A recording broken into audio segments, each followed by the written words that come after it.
주일 12시 예배에 함께한 여러분들 한 사람 한 사람을 주님의 이름으로 사랑하고 축복합니다.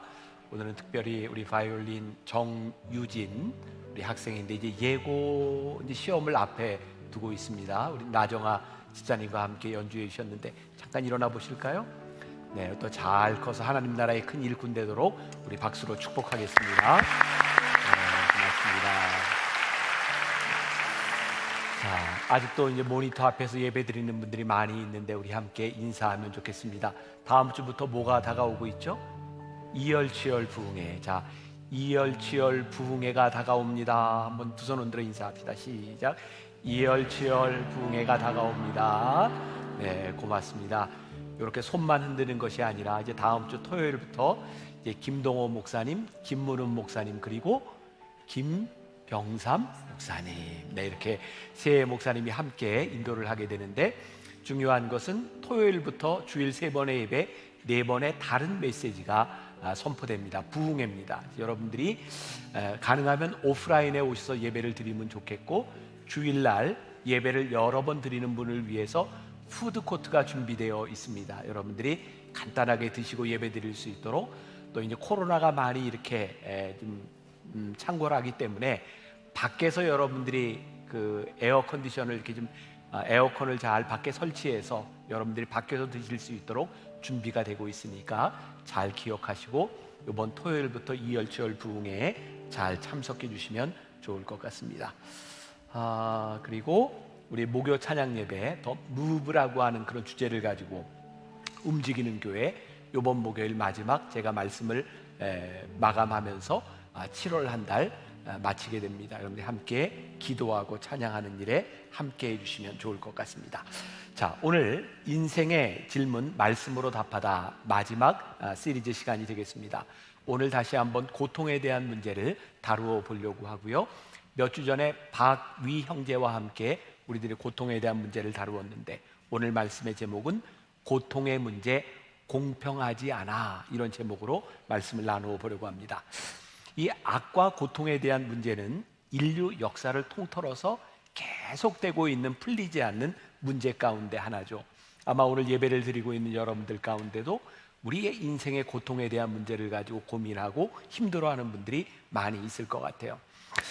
이 고통에 대한 문제가 우리가 흔히 이야기하는 인과관계, 잘했으니까 복을 받고 못했으니까 고통을 당하고 이렇게 풀리면 참 좋을 것 같은데 우리의 인생의 문제가 다 이 인과관계로만 설명되는 것은 아닌 것 같아요.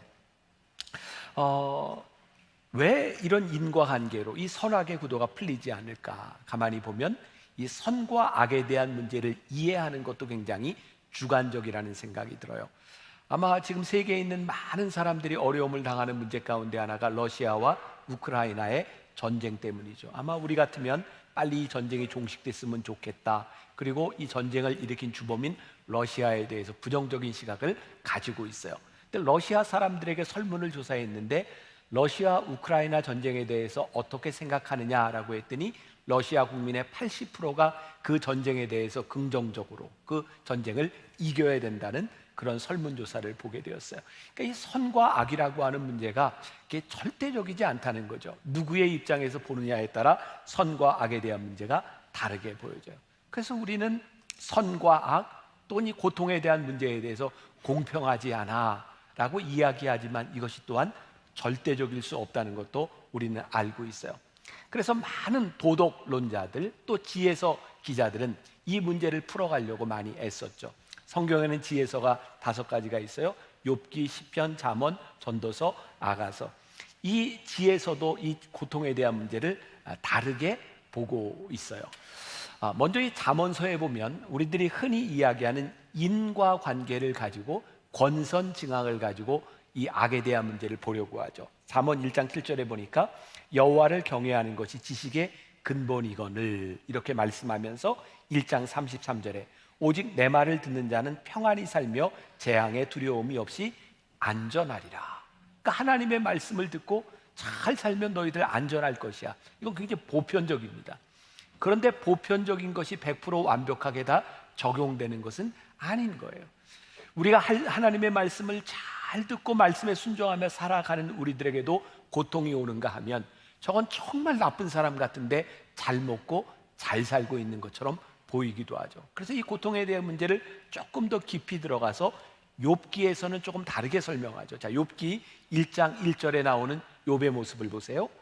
우스 땅에 욥이라 불리는 사람이 있었는데 그 사람은 어떻게 해요? 온전하고 정직하여 하나님을 경외하며 악에서 떠난 자더라.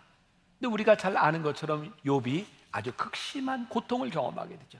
이유는 뭐예요? 사탄이 하나님께 가서 욥, 하나님이 이렇게 축복해 주시니까 저 사람이 하나님을 잘 섬기는 거 아닙니까? 그때 하나님께서 내가 시험해봐라. 그 사람의 생명만 건드리지 말고 시험해봐라. 욥이 고난을 당하는 걸 보니까 그가 의인임에도 불구하고 고난을 당하고 있는 거예요. 우리들에게 이런 문제가 풀려지는 것 같아. 아, 그렇구나. 의인도 시련을 당할 수 있고 의인도 고통을 당할 수 있구나. 그러니까 우리들에게 고통에 대한 문제가 풀려지는 것 같은데 이렇게 이야기를 해도 그 고통의 문제가 나의 문제, 내가 당하는 고통이라고 하면 역시 그 말씀이 우리들에게 어려운 건 사실이에요. 비정상적인 법칙, 악인도 의인도 고난을 당할 수 있어. 그러나 그것이 나에게 적용된다면 역시 그건 역시 우리들이 편하게 받아들일 수 없는 것이죠. 오늘 말씀 요한복음 9장은 바로 예수님의 제자들이 예수님과 함께 가며 나누었던 대화인데, 예수님의 제자들이 어느 날 이렇게 마을에 들어갔을 때 날 때부터 소경된 자를 만나게 돼요. 여러분, 우리들에게 고통당하는 사람을 만날 때, 어려움 당하는 사람을 만날 때 그 고통의 책임이 나에게 있다면 부담이 될 것이고, 그 고통의 책임이 그 사람에게 있다면 우리는 부담에서 벗어날 수 있을 것 같아요. 그래서 요한복음 9장 1절과 2절에 제자들이 뭐라고 얘기해요? 예수께서 길을 가실 때 날 때부터 맹인된 사람을 보신지라 제자들이 물어 이르되 랍비여, 이 사람이 맹인으로 난 것이 누구의 죄로 인함이니이까? 자기니이까 그의 부모니이까? 그런 거죠. 이 사람이 맹인된 것이 그의 죄거나 그의 부모의 죄라면 잘 설명이 되는 거예요. 근데 예수님께서 요한복음 9장 3절에 이렇게 말씀하세요. 같이 봅니다. 시작. 예수께서 대답하시되 이 사람이나 그 부모의 죄로 인한 것이 아니라 그에게서 하나님이 하시는 일을 나타내고자 하심이라. 오늘 말씀의 사실 결론이 여기에 있어요. 그 고통에 대한 문제를 바라보면 예수님이 뭐라고 말씀하시냐면 그 사람이 고통당하는 것이 그 누구의 죄의 문제가 아니라 하나님께서 하시고자 하시는 일이 있다. 자, 결론부터 이야기한다면 저와 여러분들 가운데 우리의 인생에 고통 가운데 있는 우리들에게 하시는 말씀이, 하나님께서 그 고통 가운데 우리들에게 하시고자 하시는 말씀이 있다라는 거예요. 그러나 이 고통과 어려움이 우리들의 삶에서 나타날 때 하나님이 하시는 일이 무엇인지 그 이유와 의미를 설명하고 해석하려고 노력하지만 역시 그건 우리들에게 힘든 일인 거죠. 자, 여러분들 머릿속에 떠오르는 이 악, 고통, 어떤 문제들이 있을까요? 제 머릿속에 떠오르는 건 2001년인가요? 9.11 사태, 미국의 트레이드 센터가 무너졌던 일이 있죠. 아니, 단순히 미국 사람이라는 이유만으로, 그 건물에서 일하고 있다는 이유만으로 테러를 당해서 3천여 명의 사람들이 순식간에 목숨을 잃었어요. 또 어떤 일이 있나요? 2004년 인도네시아의 아체주에 쓰나미가 밀려왔죠. 여러분 기억나세요? 그 쓰나미로 몇 명이 죽었는지 기억나세요? 한순간에 23만 명이 생명을 잃었습니다. 어떻게 이런 일들을 우리들이 설명할 수 있을까요? 또 근세기에 들어와서 가장 무서운 질병 중에 하나가 에이즈였어요. 에이즈? 본인들이 잘못해서 걸렸다고 하면 좋은데 그거 이해할 만한데 피 수혈을 받는데 수혈을 잘못 받아서 에이즈에 걸리기도 해요. 이런 문제들을 우리들이 어떻게 설명할 수 있어요? 참 제가 마음이 아팠던 기억이 있어요. 2007년 아프가니스탄에 파병 갔던 우리 군인 중에 윤장호 병장이라고, 그 병사가 거기서 테러를 당했어요. 월남전 이후에 최초로 해외 파병돼서 순직된 사람으로 기록돼 있죠. 윤장호 병장. 왜 마음이 아팠는가? 저 친구가 어렸을 때 미국에 유학을 갔어요. 부모의 도움을 받지 않고 아르바이트로 공부를 하고 인디애나 대학의 경영학과를 나와서 켄터키의 남침례교 신대원에 입학하기로 결정을 해놓고 한국에 군대를 왔어요. 믿음이 좋은 청년이었고 주변에 있는 모든 사람들에게 선한 말을 듣던 그런 사람이 3개월 전역을 앞두고 그 테러로 세상을 떠났어요. 그리고 더 가슴 아픈 건 거기에 두 사람이 함께 있었는데 한 사람은 먼저 떠났고 남아있던 이 청년 혼자 세상을 떠났어요. 하나님, 저렇게 착한 청년이, 저렇게 선한 사람이 왜 저렇게 아픈 일을 당해야 하는 걸까요? 우리들은 생각할 때 유독 저 사람은 참 아깝다라고 생각하는 사람도 있고, 그냥 저 사람은 죽어도 싸 이렇게 생각하는 사람도 우리들의 기준에 존재하는 거죠. 얼마 전 신문에 비행기 사고에 대한 기사를 봤어요. 100명을 타고 가던 그 비행기가 추락을 했어요. 99명이 죽고 한 사람이 살았어요. 이야, 저런 놀라운 기적이. 살아난 사람에게는 기적이지만 죽은 99명에게도 그것이 기적이라고 말할 수 있을까요? 정말 하나님이 선하시다면, 선하신 하나님이 이 세상을 창조하셨다면 이 세상에서 일어나는 이 일들을 우리들이 어떻게 설명할 수 있을까요? 아니, 하나님이 우리를 지금 시험하고 계신 걸까요? 아니면 우리가 모르지만 그들은 벌받을 만한 짓을 해서 그렇게 죽음을 당한 일일까요? 아니면 이 세상의 모든 악들이 하나님과 관계없이 일어나는 일들일까요? 아무리 이해하려고 해도 우리가 이해가 되지 않는 부분들, 왜 무죄한 사람들이 고통을 당해야 되는 걸까요? 어쩌면 오늘 예배를 드리고 있는 여러분들 가운데도 그렇게 항변하고 싶은 사람이 많이 있을 것 같아요. 하나님, 제가 당하는 이 고통은 설명도 안 되고 부당하고 불공평하고 저희가 받아들일 수 없어요. 생각하는 일들이 우리들 속에서도 여전히 일어나고 있는 것은 아닐까요? 로마서 5장 12절 말씀해 보니까 이렇게 되어 있어요. 같이 봅니다. 그러므로 한 사람으로 말미암아 죄가 세상에 들어오고 죄로 말미암아 사망이 들어왔나니 이와 같이 모든 사람이 죄를 지었으므로 사망이 모든 사람에게 이르렀느니라. 성경은 우리들에게 뭐라고 이야기하냐면 이 죄와 고통에 대한 문제는 예외적으로 누구에게 일어나는 일이 아니라 이 세상 누구나에게 다 일어나는 일이다.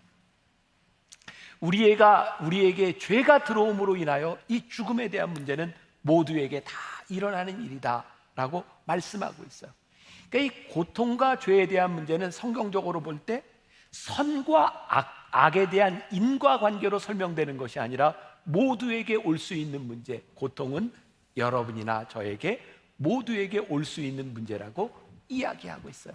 혹시 여기까지 여러분들이 동의하실지 모르겠어요.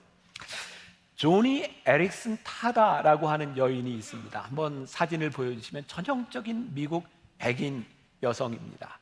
이 여인이 스티브 에스트라는 사람과 함께 하나님의 눈물이라는 책을 썼는데, 저 여인이 지금 1947년생이니까 이제 80이 다 돼가나요? 1947년이면. 근데 저 여인이 1967년에 17세의 나이로 사고를 당합니다. 그러니까 그 취미가 승마, 수영 이런 거였던 거 보니까 상당히 부유한 집안의 여인이었던 것 같아요. 17세 때 수영, 다이빙을 하는데 바닥이 그렇게 얕은 줄 모르고 다이빙을 하다가 바위에 머리를 부딪힙니다. 그래서 목뼈가 부러지고 전신마비가 되죠. 바로 이 조니 에릭슨 타다가 하나님의 눈물이라는 책에서 이런 글을 쓰고 있어요. 제가 좀 읽어드립니다. 1969년 여름, 스티브는 한 교회의 주차장에서 조니를 만났습니다. 조니는 전형적인 금발의 백인 여성입니다. 2년 전만 해도 같은 또래의 고등학생들과 함께 놀며 가장 인기 있었을 그녀가 지금은 목이 부러져 장애인이 된 채 평생을 휠체어에서 보내야 되는 신세가 된 것입니다. 첫 만남에서 조니는 스티브에게 물었습니다. 너는 내가 목이 부러져 장애인이 된 것이 하나님과 상관 있는 일이라고 생각하니 말해봐. 당시 스티브는 성경을 무척 열심히 읽고 연구하는 학생이었습니다. 그는 이렇게 말을 했습니다. 조니, 하나님은 너를 그 휠체어에 올려놓으셨어. 왜 그러셨는지 이유는 몰라. 하지만 하나님과 싸우지 말고 하나님을 신뢰하면 그 이유를 알게 될 거야. 이 땅에서 알지 못하면 천국에서는 알게 될 거야. 하나님께서 너를 사랑하시기 때문에 너의 목이 부러지도록 하신 거야. 스티브는 그 말을 해놓고 자신 스스로 얼마나 진부하게 들렸는지 모른다고 합니다. 과연 이 말이 조니에게 어떤 의미를 줄 수 있을까? 그런데 놀랍게도 조니는 이 말을 진지하게 받아들였고 그녀의 삶에서 하나님의 말씀이 진리임을 입증하기 시작합니다. 인간의 아픔에 눈물을 흘리시는 하나님, 우리의 고통 안으로 들어오시는 하나님, 그리고 우리로 고통을 당하게 하시는 하나님의 사랑에 대하여 이 책은 풀어나가기 시작합니다. 조니 에릭슨 타다를 가장 불행하게 만들었던 것은 그녀가 전신마비가 되고 난 후 누가 그녀에게 먹을 것을 먹여주지 않으면 먹을 수 없는 것, 그리고 먹으면서 질질 음식을 흘려도 누군가 닦아두지 않으면 닦을 수 없는 것, 그리고 눈물을 흘릴 때 누군가 눈물을 닦아주지 않으면, 코를 풀어주지 않으면 해결할 수 없는 일들, 촉촉하게 벽에가 젖어도 누군가 갈아주지 않으면 닦을 수 없는 것. 그래서 병실에서 죽음을 생각했지만 스스로 죽을 수 없는 자신 때문에 더 비참하게 느꼈다는, 그 순간 그녀는 내면에서부터 크게 소리치며 이렇게 질문합니다. 하나님, 내가 죽을 수 없다면 어떻게 살아야 하는지를 보여주세요. 그리고 그녀는 하나님 앞에서 자신이 당하는 고통의 문제를 풀어가기 시작해요. 자신의 삶에서 일어난 이해할 수 없는 일에 대하여 하나님이 무엇을 말씀하시는지 발견하기 시작해요. 과연 우리가 경험하는 고통과 악에 대하여 하나님의 뜻은 무엇일까를 생각해 보고 있는가? 우리들이 인정해야 될 것은 우리들에게 일어나고 있는 악한 일들과 고통스러운 일들에 대하여 우리들이 설명할 수 없는 것들이 너무 많다는 거예요. 하나님, 왜 이런 일들이 일어나요? 그리고 우리들이 성경 말씀을 보면서도 우리들이 이해할 수 없는 일들이 참 많다는 거예요. 그래서 우리들 내면에서는 이런 부르짖음이 있어요. 하나님, 이건 공평하지 않아요. 어쩌면 저와 여러분들에게 다 나올 수 있는 그런 이야기일 것 같아요. 하박국에 보면 하박국 기자, 그 선지자는 1장 13절에서 이렇게 말하고 있어요. 주께서는 눈이 정결하심으로 악을 참아보지 못하시며 패역을 참아보지 못하시거늘 어찌하여 거짓된 자들을 방관하시며 악인이 자기보다 의로운 사람을 삼키도록 잠잠하시나이까. 성경은 이 악인이 심판받지 않는 이유, 그 이유가 있다고 말을 하고 있어요. 또 악이라는 것이 하나님의 기준에서 볼 때 우리들 가운데 자신할 수 있는 사람이 아무도 없다는 것을 성경이 이야기하고 있어요. 우리는 계속해서 항변해요. 하나님, 저 악을 보시고 왜 잠잠하십니까? 하나님, 악인의 번성함을 하나님 왜 그냥 놔두시는 것입니까? 로마서 3장 23절에 보니까 모든 사람이 죄를 범하였음에 하나님의 영광에 이르지 못하게 되었다. 성경은 우리들에게 뭐라고 이야기하냐면, 저 죄인은 왜 가만두시는 거예요? 저 죄인의 번성함은 왜 그냥 놔두시는 거예요? 성경은 모두가 다 죄인이다. 그러니까 하나님 앞에서 우리들이 누구는 선하다 악하다 할 사람이 없다는 거예요. 그리고 하나님의 관점에서, 우주적인 관점에서 우리를 바라보라고 말씀하고 있는 거죠. 제가 말씀을 묵상해 보았어요. 지금 우리들이 살고 있는 이 세상에 일어나고 있는 악과 고통에 대한 문제, 어떤 것이 가장 심각할까? 보니까 요즘 환경에 대한 문제들이 우리들에게 많이 다가오는 것 같아요.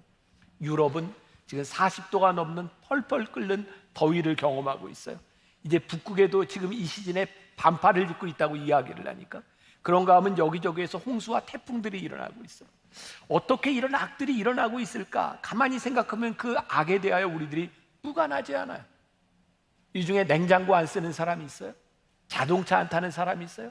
사실은 우주적인 관점에서 보면 우리들이 하고 있는 많은 일들 가운데도 우리들이 또 다른 악을 만들어내고 있는 것이 분명한 것 같아요. 우리들은 무심코 한 말, 우리들이 무심코 던진 그 한마디에 누군가 상처를 받고 아파할 수 있는 것들을 우리들은 별로 생각하지 않고 살아가요. 결국 이 악과 고통에 대한 문제는 내 주관적인 평가가 아니라 하나님의 관점, 우주적인 관점에서 보기 시작할 때 악을 보는 눈도 달라질 수 있을 것 같아요.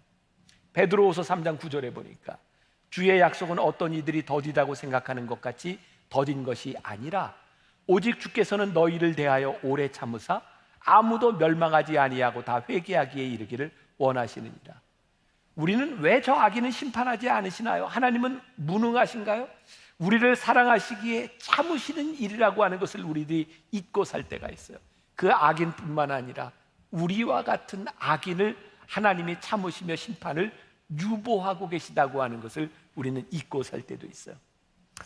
오늘 말씀의 결론이라고 이야기를 했어요. 고통의 문제를 넘어서 악과 고통에 대해서 하나님은 우리들에게 뭐라고 말씀하시는가? 우리의 고통과 우리들의 악함 가운데 하나님이 하시는 일이 있다. 오늘 우리의 고통 가운데 하나님이 하시는 일이 있다는 것을 우리들이 받아들이기 시작할 때 우리들의 고통을 바라보는 우리의 시각은 달라질 수 있어요. 로마서 5장 3절과 4절에 이런 말씀이 있습니다. 다만 이뿐 아니라 우리가 환난 중에도 즐거워하나니 이는 환난은 인내를, 인내는 연단을, 연단은 소망을 이루는 줄 알미로다. 우리가 고통과 환난 가운데 즐거워할 수 있는 일이 있다. 인내는 연단은, 연단은 소망을, 우리들에게 소망을 이루는 것이 있는 것을 알 때, 하나님께서 우리의 고통 가운데 행하시는 일이 있다는 것을 알기 시작할 때 이 고통은 또 다른 의미를 가지기 시작할 수 있어요. 이해할 수 없이 일어나고 있는 그 일들이 과연 우리들에게 어떤 의미를 가지고 있는가, 그것을 내가 어떻게 받아들이느냐에 따라 고통의 문제는 다르게 우리들에게 찾아와요. 유명한 변증신학가인 C.S. 루이스는 이런 말을 합니다. 왜 죄 없는 사람들이 고통을 당하느냐는 질문으로 하나님을 거부하기보다는 왜 우리들 모두가 더 이상 고통을 당하지 않는가 라고 물어야 된다. 가만히 보면 우리들이 왜 이런 고통을 당하고 있습니까? 보다 더 중요한 것이 우리들이 이 정도의 고통밖에 당하지 않는 이유는 무엇일까를 물어야 한다는 거예요. C.S. 루이스가 한 유명한 말이 있습니다. 여러분들이 어디선가 들어봤음직한 말. 우리의 즐거움 가운데 하나님은 속삭이시고 우리의 고통 가운데 하나님은 부르짖으신다. 가만히 우리들이 살아왔던 날들을 보세요. 우리가 즐겁게 살아가던 때 하나님의 음성이 그렇게 쉽게 들리지 않습니다. 근데 우리의 인생의 고통의 시기를 지나갈 때 하나님은 우리들의 귀에 부르짖으시며 우리들에게 가장 친밀하게 다가오세요. 저는 예배드리는 여러분들의 모습을 봅니다. 눈물을 흘리고 기도하고 애절하게 하나님을 찾는 여러분들을 봅니다. 틀림없이 인생의 심각한 문제와 고통에 대한 문제를 가지고 하나님께 부르짖던 그 사람들이 이 고통의 문제가 해결이 되면 하나님과의 관계가 참 소원해지는 것들을 봅니다. 여러분, 성경에 보니까 제가 오래전에 변화산 새벽기도회에서 예수님을 만난 사람들이라고 하는 시리즈로 말씀을 전할 때 예수님을 만났던 사람들을 보았어요. 어떤 사람? 12년 동안 혈류병으로 앓던 여인이 예수님을 만났어요. 38년 동안 걷지 못하던 사람이 예수님을 만났어요. 남편을 5번씩이나 바꿔보아도 인생의 문제에 해결함을 얻지 못하던 여인이 예수님을 만났던 것을 보게 되었어요. 가만히 보니까 인생의 가장 고통스러운 시간들을 지나가며 가장 친밀하게 주님을 만나고 그들의 인생의 보다 근본적인 죄와 구원에 대한 문제들의 해결함을 받는 것들을 보게 돼요. 하나님께서 우리들에게 이 고통의 문제를 심어주신 이 고통을 통해서 우리들에게 알게 하시는 일이 있구나. 베드로전서 4장 19절에 보니까 그러므로 하나님의 뜻대로 고난을 받는 자들은 또한 선을 행하는 가운데 그 영혼을 미쁘신 창조주께 의탁할지어다. 우리가 고통을 당하는 중에 우리들의 영혼을 하나님께 의탁해라. 로마서 8장 18절에 보니까 생각하건대 현재의 고난은 장차 우리에게 나타날 영광과 비교할 수 없도다. 고통보다 더 큰 것이 있는 거예요.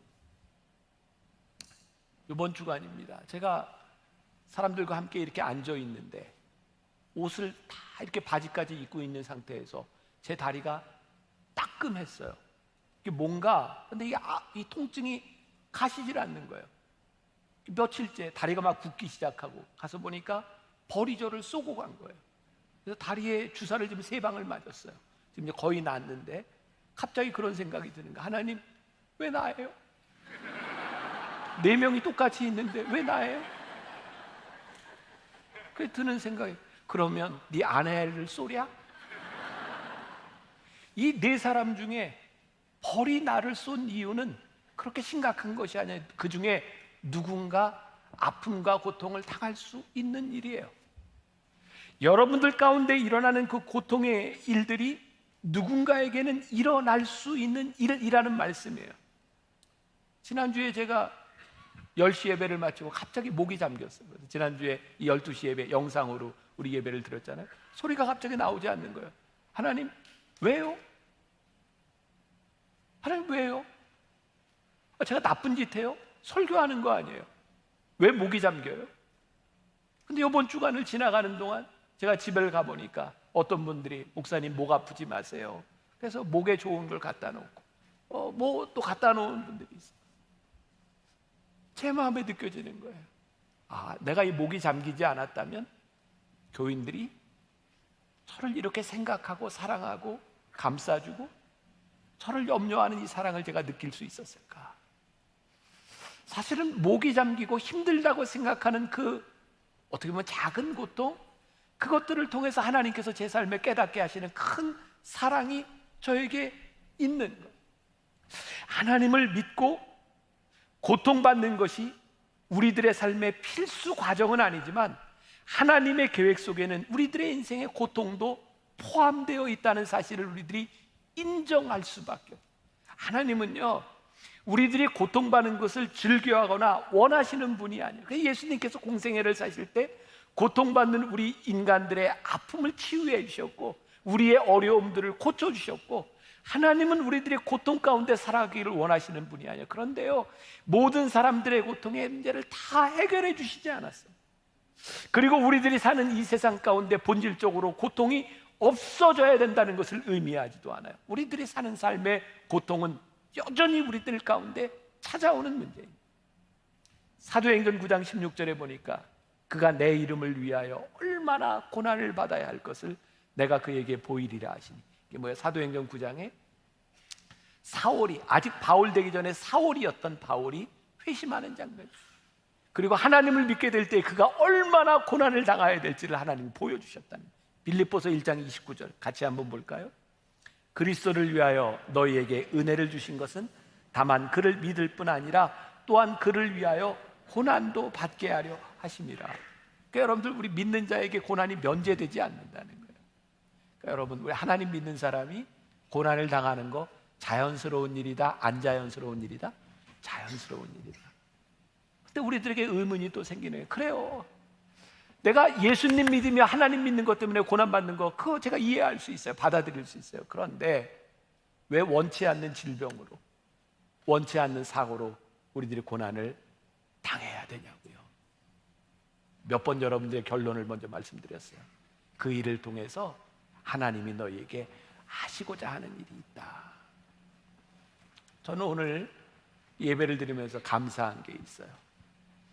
아마 여러분들 가운데는 저보다 더 큰 고통을 당하신 분들이 있겠죠. 그러나 저도 남 못지않게 어려움과 고통, 그 시간들을 지나갔기 때문에 오늘 여러분들에게 설교하는 것이 그렇게 부담스럽지 않다. 그리고 하나님, 아니 아직 코로나 안 걸린 사람도 많은데 저는 왜 2번씩이나 걸리고 백신 3번이나 맞았는데, 그래서 제가 지금 많이 어지럽고 힘들어요. 굉장히 힘이 없어요. 의자에 앉은 이유가 굉장히 제가 지금 무기력합니다. 제가 늘 얘기하잖아요. 힘들 때는 힘을 내라고. 제가 지금 악을 쓰면서 설교를 하고 있는 거예요. 근데 참 감사한 게, 하나님, 제가 요렇게 아파야, 제가 요렇게 힘들어야 설교할 때 이렇게 의자에 앉아서 설교할 처지가 돼야 제가 고통에 대해서 말할 자격이 있지 않겠습니까? 어떻게 생각하세요? 말할 자격이 있어요. 예배소서 1장 4절에 보니까 곧 창세전에 그리스도 안에서 우리를 택하사 우리로 사랑 안에서 그 앞에 거룩하고 흠이 없게 하시려고 하나님께서 우리를 부르시고, 때로 하나님을 믿는 우리들에게 고통을 주시는 이유가 뭐예요? 그 앞에 거룩하고 흠이 없게 하시려고. 유명한 이태리의 미켈란젤로라고 하는 미술가, 조각가가 있죠. 그 사람에 대한 일화입니다. 어떤 사람이 미켈란젤로에게 물었답니다. 조각가니까, 당신이 이 거대한 대리석 덩어리 앞에 설 때 무엇을 보십니까? 미켈란젤로가 이렇게 대답을 해요. 아름다운 모습이 저 안에 갇혀 있는 것을 봅니다. 망치와 끌을 잡고 그것이 자유로워질 때까지 다듬어내는 것이 간단히 말해 내 임무입니다. 그 아름다움을 찾아내기 위해서 끊임없이 망치와 끌을 가지고 치는 거죠. 자, 조금 전에 얘기했던 그 조니 에릭슨 타다의 글로 잠깐 들어가 보겠습니다. 하나님의 눈물이라는 책에 나오는 글입니다. 제가 읽어드릴게요. 하나님은 망치질을 계속하신다. 고난당하기 전에는 내가 그릇 행하였더니 이제는 주의 말씀을 지키나이다. 고난당하는 것이 내게 유익이라. 이로 인하여 내가 주의 율례를 배우게 되었나이다. 내 몸이 마비되기 전 내 손은 많은 잘못된 것들을 찾았고 내 발걸음은 나쁜 곳을 향하곤 했다. 내 몸이 마비된 후 유혹에 이끌린 이 같은 선택들은 현저하게 줄어들었다. 뚝 떼고 읽어드립니다. 아프게 망치질하는 과정은 우리가 완전히 성스러워질 때까지 계속될 것이다. 그리고 이 땅에서 우리가 완전히 성스러워질 가능성은 없으니 망치질은 계속될 것이다. 이것이 내가 나의 전신마비를 만성적인 상태로 받아들이는 이유이다. 내가 목을 다친 전신마비가 되었을 때 그것은 내가 신속하게 풀어낼 수 있는 퍼즐이 아니었다. 곧 있으면 정상으로 돌아올 수 있는 잠깐 동안의 정신적 쇼크도 아니었다. 내 목을 다치게 한 다이빙 사고는 그리스도를 닮아가는 길고 힘든 여정의 시작이었다. 내가 하나님을 사랑하면 고통은 궁극적으로 아무런 문제가 되지 않는다. 내게 그리스도가 있으면 되는 것이다. 아픔이 멈추지 않는다. 하지만 나는 환난 중에도 즐거워할 수 있는 것이다. 왜냐하면 고통이 쥐고 있는 악함보다 내 삶에 계신 하나님의 능력이 훨씬 더 크기 때문이다. 나는 나의 조각품이 완성되는 것을 보고 싶다. 여기서 우리가 경험하게 되는 고통에 대한 올바른 시각이 필요할 것 같아요. 고통이 우리들에게 주는 그 유익을 깨닫는 것보다 우리를 만들어 가시는 조각가이신 하나님이 하시는 일이 우리 가운데 들어오기 시작할 때, 로마서 8장 35절에 누가 우리를 그리스도의 사랑에서 끊을 수 있으리. 그리스도의 사랑을 우리들이 확증하고 누구도 우리를 그리스도의 사랑에서 끊을 수 없다고 하는 믿음의 고백이, 그 사랑이 우리를 덮을 때에 우리가 고통을 보는 시각들이 달라지기 시작해요. 지지난주에 8개월 된 저희 손녀딸이 코로나에 걸렸어요. 세상에, 애가 코로나에 걸려요? 그래서 병원을 갔어요. 지네 엄마 아빠하고. 제가 나중에 들은 이야기예요. 애들은 코로나 걸리면 코로나 검사를 어떻게 하냐 그랬더니 어른하고 똑같이 이 면봉을 가지고 코에다 쑥 집어넣었다. 8개월 된 애한테 쑥 집어넣었다. 그래서 애가 그게 얼마나 아파요. 자지러지게 울었다는 거예요. 그걸 보면서요, 제 마음이 안쓰럽고 아픈 거예요. 아이고, 아파서 어떡하니. 그 아이를 향한 할아버지의 사랑이 그 아픔을 이해하고 덮어요. 우리가 고통당할 때, 우리가 힘들고 아플 때 하나님께서 아이고 어떡하니, 하나님의 마음이 아프세요. 하나님의 사랑이 우리의 고통을 덮으세요. 저는 그것을 고통을 속량하시는 하나님의 은혜와 사랑이라고 생각하거든요. 하나님의 사랑이 우리의 고통을 속량하시고 우리의 아픔을 덮어주세요. 아담과 하와가 죄를 짓고 그들이 에덴 동산에서 쫓겨날 때, 벌거벗고 쫓겨날 때, 그 벌거벗은 수치를 하나님께서 가리시기 위해서 그들에게 가죽옷을 지어서 그들의 수치를 덮어주셨어요. 우리의 수치와 우리의 악함을 하나님께서 속량시켜 주시고 우리를 덮어주세요.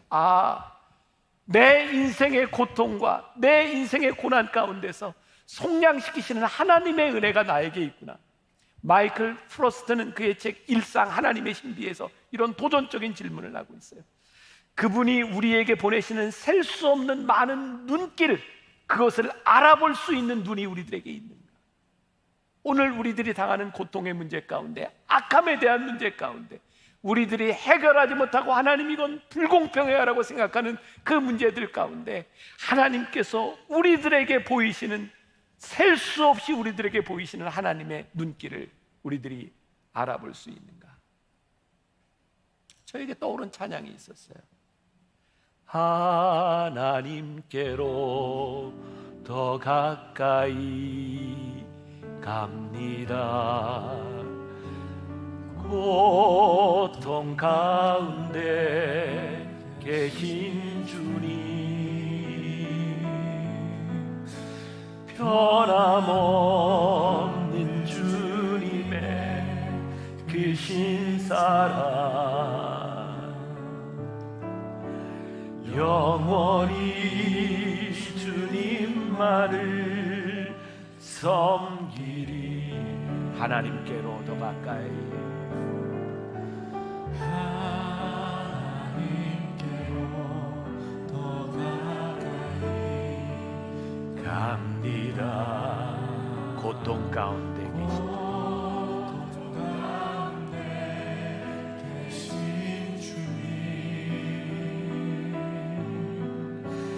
변함없는 주님의 그 신사랑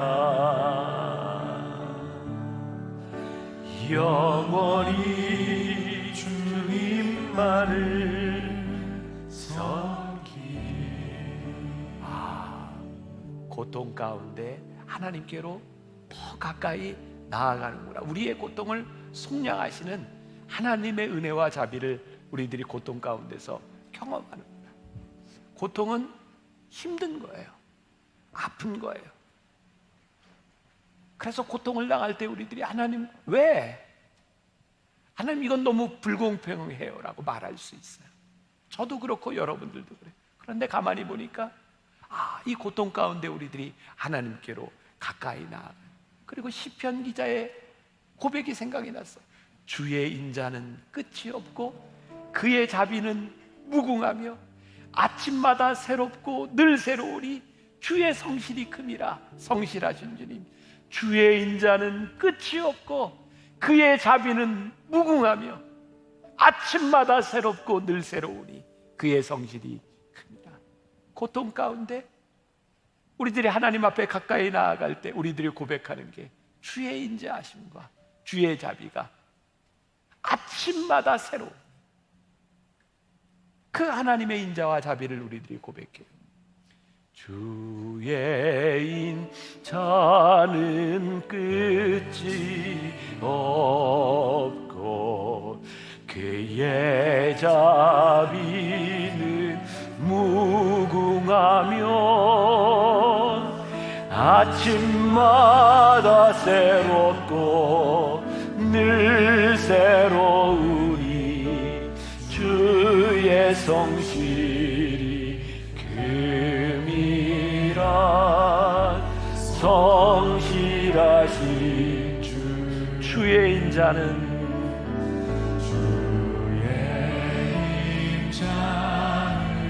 끝이 없고 그의 자비는 무궁하며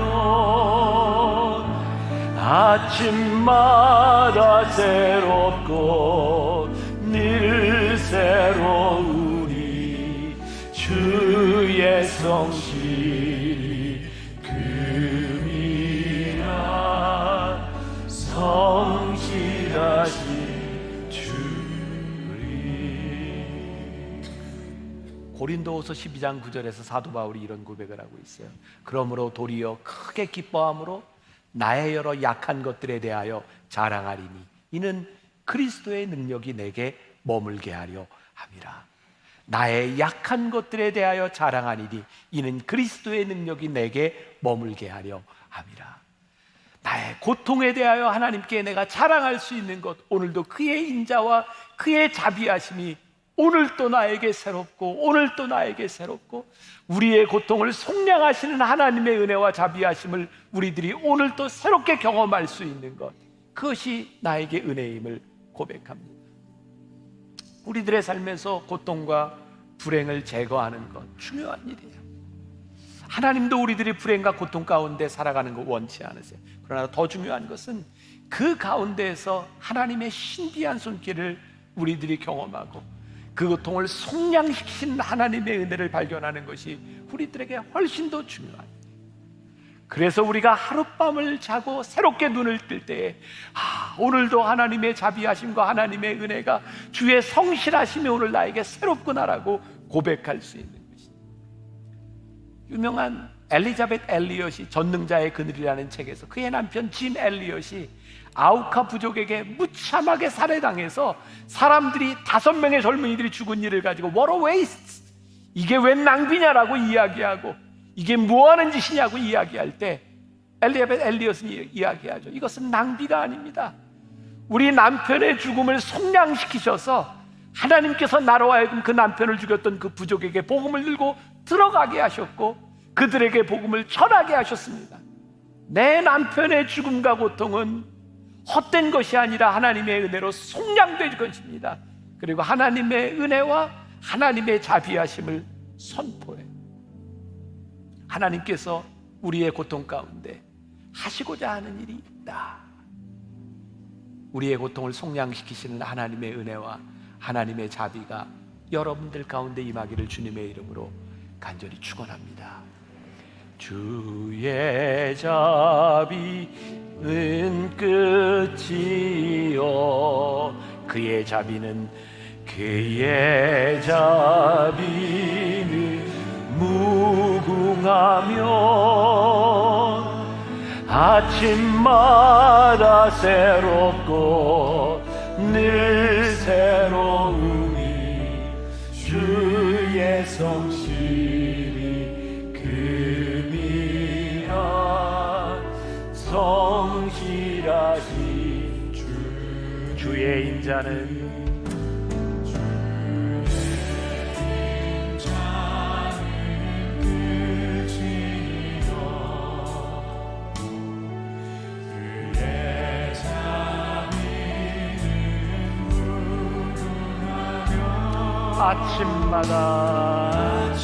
아침마다 새롭고 늘 새로우니 주의 성실이 금이라.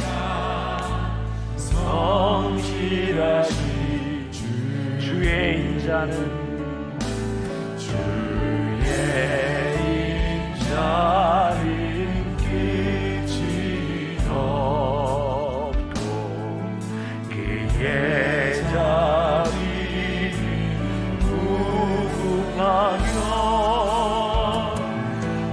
아침마다 새롭고 늘 새로우니 주의 성실이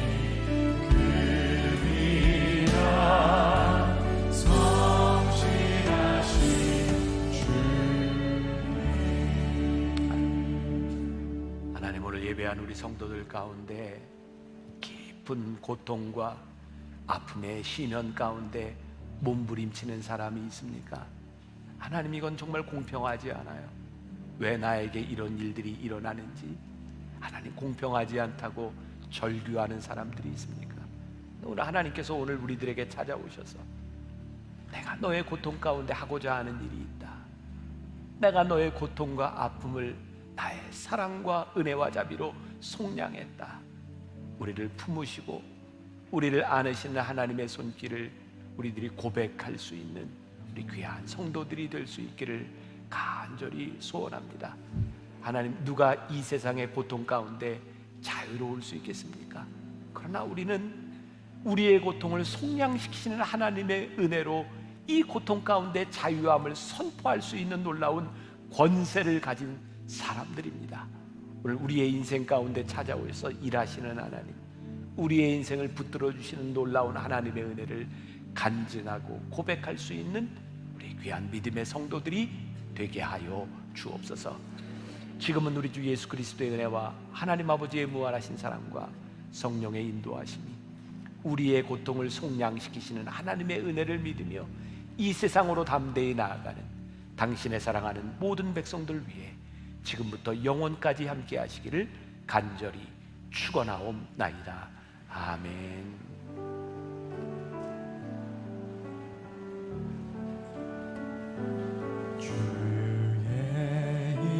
인자는 끝이었고 그의 자비는 무궁하며 아침마다 새롭고 늘 새롭고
위로 내게 없어도 예수 오직 예수뿐이네.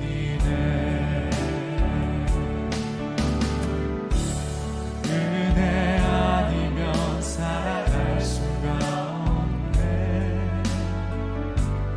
호흡마저도 다 주의 것이니